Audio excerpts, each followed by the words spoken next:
እኛ እንላለን። እኛ የምንለወጠው እኔ የሚባለው የሚለወጠው ሁላችን ስንለወጥ እንደሆነ አናውቅም ወገኖቼ። ለሚሊዮነርነት ለቢሊዮነርነት ያለፉት ዓመታት ቢሊዮነር የሆኑ ሰዎች ማየት እንችላለን። ዛሬ የለም። በግል መበልጸግ ህዝብ ያበለጽግ አገር ያበለጽግ። መበልጸግ ከተቻለ ህዝብ ሲበለጽግ ማህበረሰብ ሲበለጽግ መሰረተ ልማት ሲሰራ ነው የበለጸገ ሀገር ምንል። አውሮፓ ሄጃለሁ፣ አሜሪካ ሄጃለሁ፣ አፍሪካ ውስጥ ሄጃለሁ፣ ሚድል ኢስት ሄጃለሁ። የበለጸጉ ሀገሮች የተባሉት ሀብታም ግለሰቦች ስላሉ አይደለም። የበለጸገ ንጽህና ያለው እንደዚህ የሚያምር አይነት ቤትም በሉት ሆቴልም በሉት መንገድ በሉት ቴክኖሎጂ በሉት እንዲህ ቅርጽ ያለው ሲሆን ነው ያኔ ነው የበለጸግን ምንባል እንጂ አንተ ስዊሚንግ ፖል ኖሮ ከቤት ሲወጣ አዋራ ከሆነ የበለጸገ ሀገር ሳይሆን ሀብታም ግለሰብ ያለበት ሀገር። ብቻህን ሀብታም ደግሞ ይገሉሃል። ብቻህንም አገልጋይ ዝነኛ መሆን ይገልሃል። ሰራዊት ማስነሳት ነው የሚለውጥ። ስለዚህ እላችኋለሁ ቤተ ክርስቲያን ከሆነን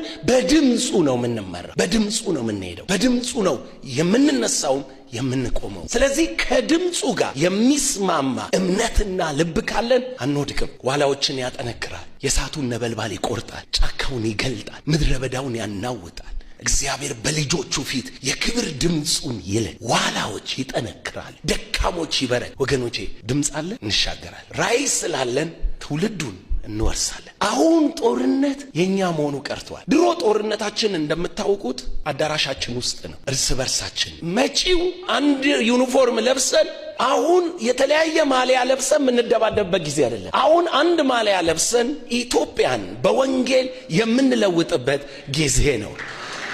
ብዙ ሃይማኖቶች ደጅ አሉ፣ ብዙ ፍልስፍናዎች ደጅ አሉ፣ ብዙ መከራዎች ደጅ አሉ። ቤተ ክርስቲያን የክርስቶስ አካል እንደ አንድ አካል ተነስታ እነኚህን ፌስ ታረጋለች። ተልኮ ለትውልድ ይሄንን ስላመነ አብረናችሁ እንደምንሰራ ስላመነን ጌታ ይመስገን። ከዚህ በኋላ ዓላማው ወደ ውጪ ነው። ዓላማው ወደ ኔሽን ነው። ዓላማው ወደ ዓለም አቀፍ እንቅስቃሴ ነው። እዛ ከነበሩ ሰዎች አፍሪካውያን ጋር አወራ። the new generation አፍሪካ ታውቃላችሁ ኮሎናይዝ ናት። ኮሎናይዝ ከተደረገች በኋላ ነፃ ስትወጣ እስከ ዛሬ ድረስ አፍሪካ ከነጭ ነፃ ወጣ ከራሷ ልጆች ነፃ አልወጣችም። የፖለቲካ አፍሪካ መሪዎች ከነጮች ኮሎናይዝ ህዝቡን ነፃ ወጡትና ለነሱና ለቤተሰባቸው ገባሪ ያረጉት። የአፍሪካ ቸርቾች ከነጭ ቸርች አርነት አወጡና በራሳቸው አገልጋዮች የመኖሪያ ምክንያት የመበልጸጊያ ምክንያት አደረጉት። ይሄ the first African generation ነው። ፍሪ አፍሪካ ገና አልተፈጠረም፣ አልኖረንም። ኔሽናችን ነፃ አልወጣ። ዋይ